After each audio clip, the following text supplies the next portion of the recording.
Welcome to Differential Equations, section 3.5. In this particular section, we look at solving second-order, constant coefficient, non-homogeneous problems. And we do it by a technique called the method of undetermined coefficients. So if you look here at question 1, see you have the constant coefficient, second order differential equation there, but it has a driving function on the right hand side. So in the method of undetermined coefficients, what we try to do is we look at what that function is and we guess an answer. So I see there's a constant there. It is e to the 5x. So that would be my guess. Now I would have to modify this guess if it conflicted with a homogeneous solution. But in this case, it does not. So let's see. So if that's my guess, differentiate it once and twice, and then plug it in, and then we're going to match stuff up. So if I do that, let's see. So plug in y double prime, plug in y, and now start combining this stuff on the left. And so I get 38a e to the 5x is 4e to the 5x. And so I'm matching things up.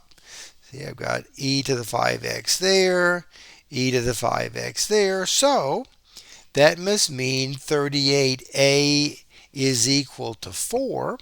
And you can solve for a. And so you get a particular solution to that particular differential equation. Alright, so I'm looking here at question 2. Alright, constant coefficients again, second order. My solution looks like a trig function, a cosine. Alright, so my guess, whenever you have a sine or a cosine, is your guess must include both of them, sine and cosine. The 3 is in both. And so now grind away, find the first and second derivatives. Plug all of that stuff into our particular problem. And it must equal our driving function. So now it's just a question of combining all this stuff on the left and comparing it with the item on the right. Alright, so by doing that, I noticed I've got a couple of stuff here. Looks like this. Got this stuff. I can simplify the left down by what's combinable. And so I notice that all the stuff here, all of that stuff, is a sine. And my right hand side doesn't have any sine stuff. So, therefore, all of that must be 0. All of this stuff has a cosine in it. And we do have a cosine in the right with a 31 in the front. Alright, so combining that together, here's what we see so far. And so that's going to generate me a system of equations when I compare coefficients. So I get two equations, two unknowns in A and B. And let's see, we're going to get rid of the B term, multiplying through by 5, and so I can solve for A, plug it back into one of the equations, and I can get B.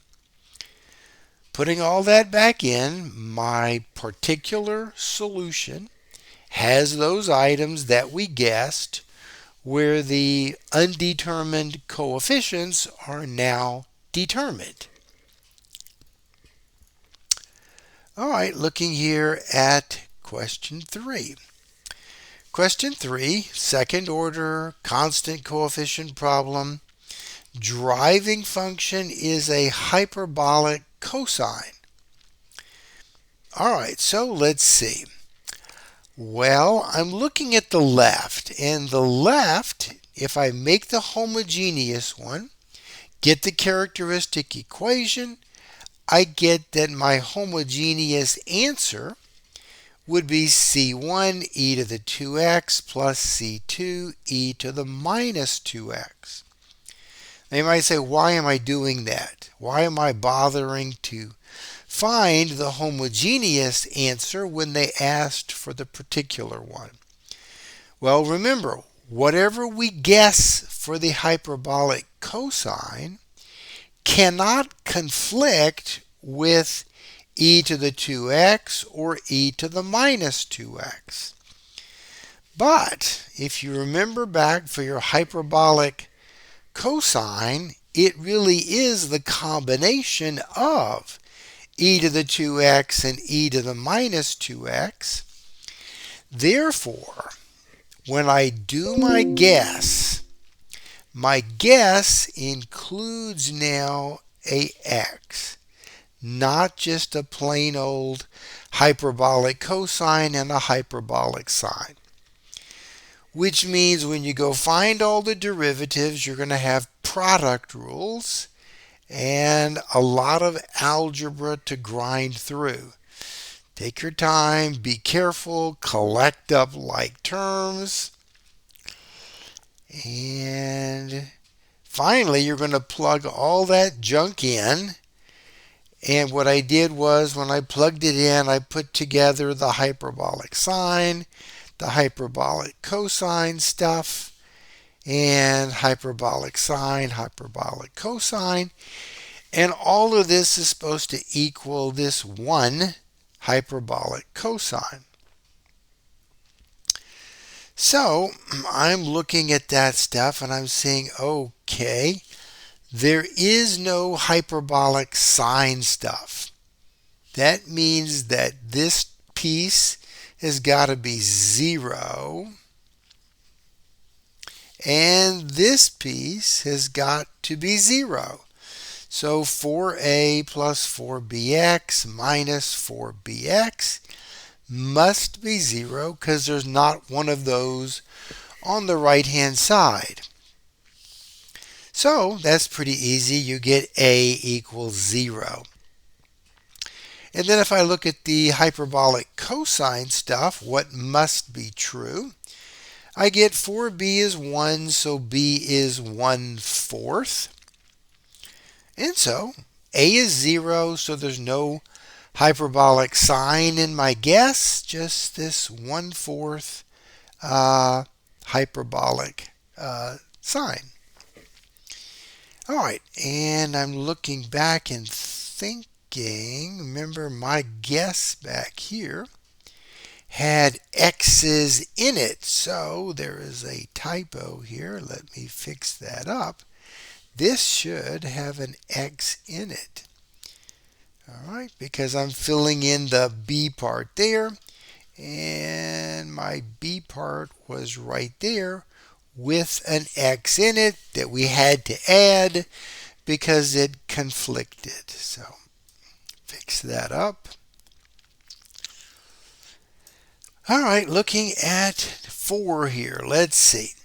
We have a fifth order problem, constant coefficients, got some driving something on the right hand side. So I form my characteristic polynomial.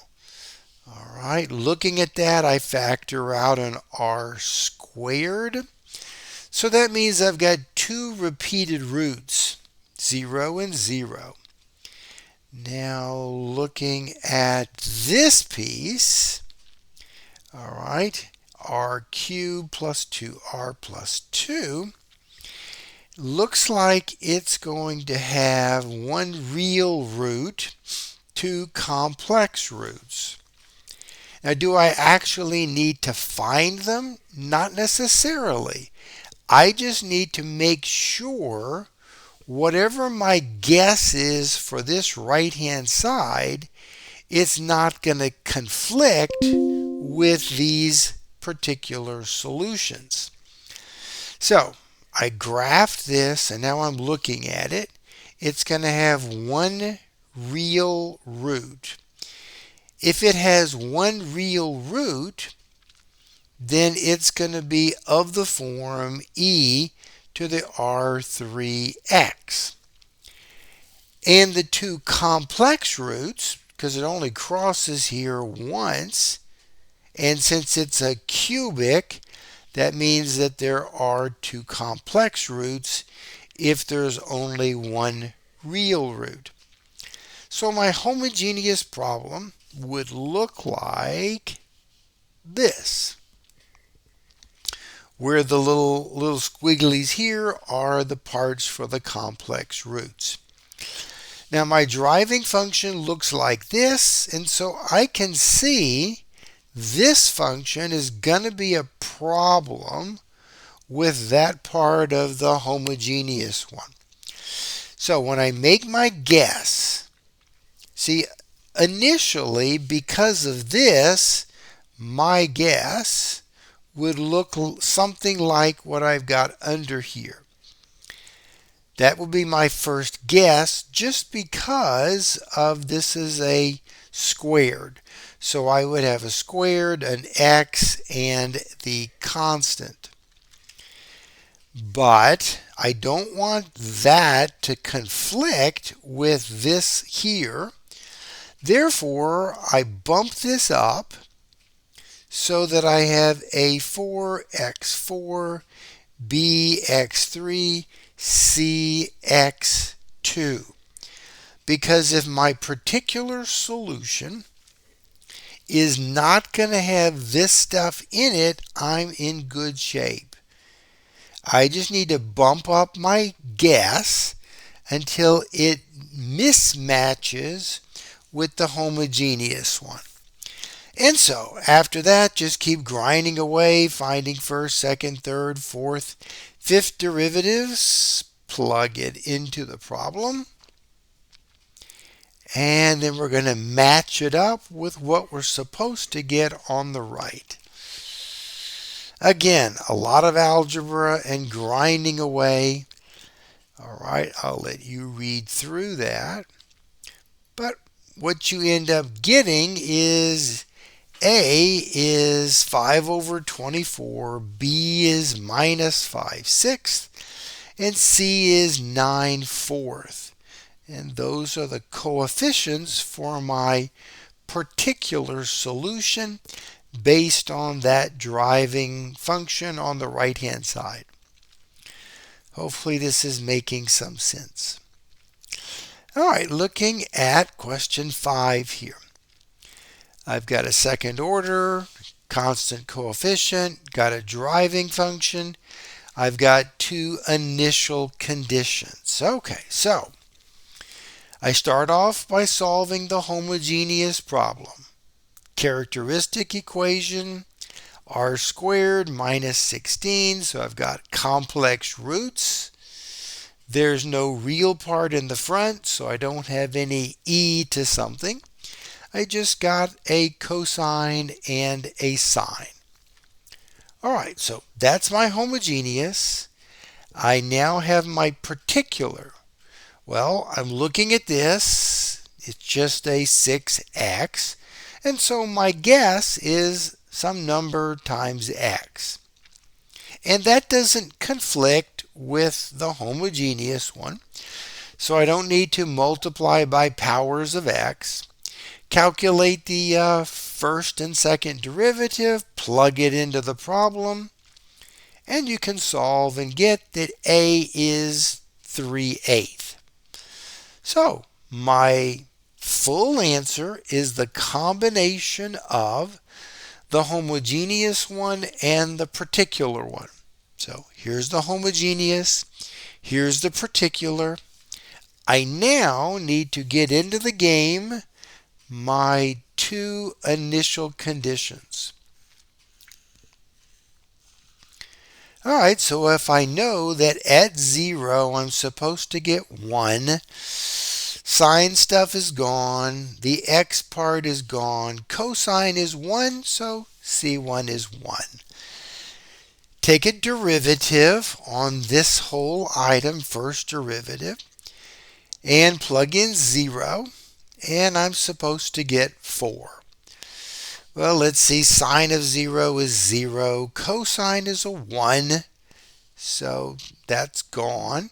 And so I just isolate C2, and I get that as 29 over 32. And so there is my full solution to the problem, which is a combination of the homogeneous answer and my particular guess and matches my initial conditions.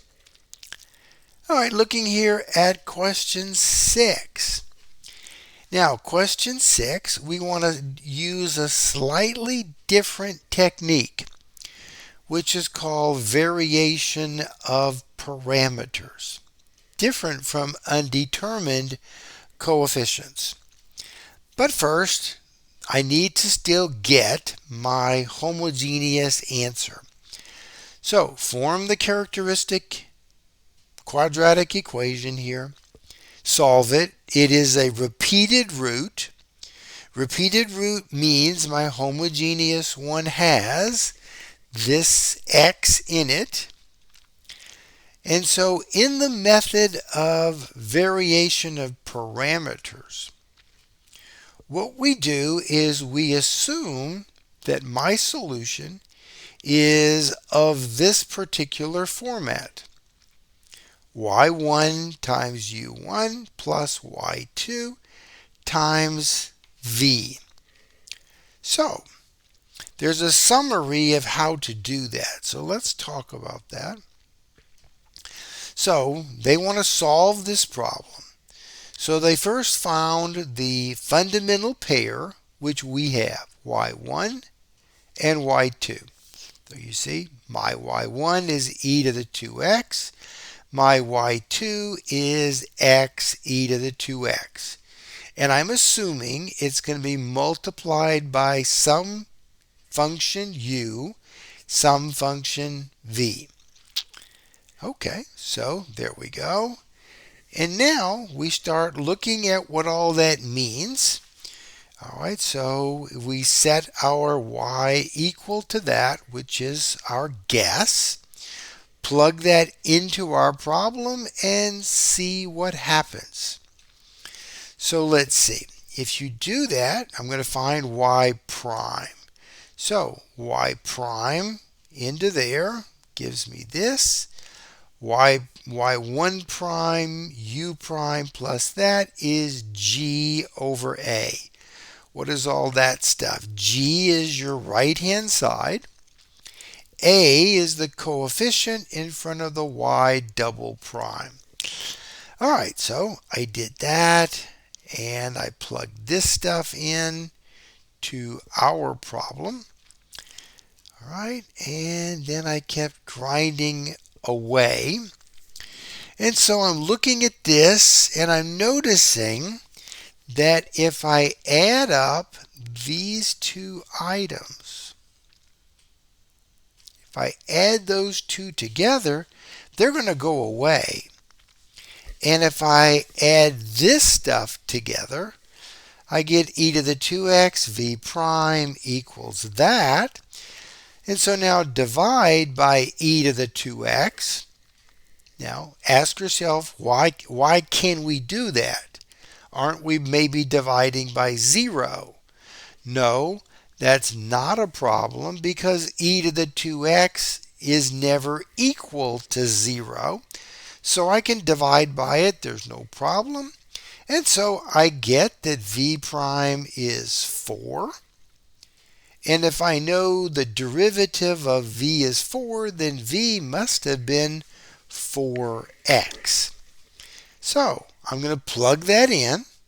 All right, so here's my 4x into the problem. I then can solve for u prime. So u prime is minus 4x.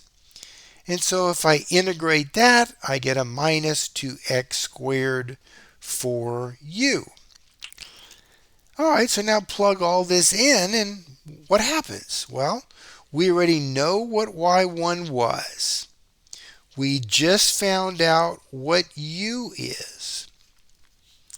I know what y2 was. y2 was x e to the 2x, v was 4x, and so looking at that, this will simplify, and so my particular solution using this technique is 2x squared e to the 2x. Now, could we have solved this same problem using undetermined coefficients? Sure. I would have noticed, I would have made my guess for this, would have seen it could have conflicted with these two, and so I would have bumped it up, so I would have had an x squared in my guess. But notice that's exactly what we got here in the end for my particular guess. All right, and then we have one more here. We're going to use variation of parameters again here, so let's see. Solve the homogeneous problem, characteristic equation, complex roots, no real part in the front, so a cosine and a sine. We go through our template that we had before. All right, that's pretty easy. These were the derivatives in the front. Now it's just a question of grinding through all of this, seeing what cancels. And I was trying to get the u prime to cancel. It does. That'll allow me to get v prime.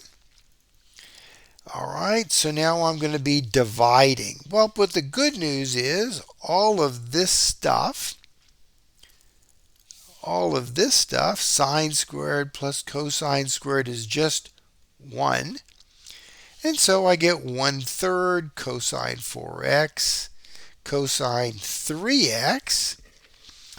And then I integrated that to figure out what was v. All right, you can do it by hand. You can use Wolfram Alpha, use some tool. We're not really interested in how great you are with integration techniques.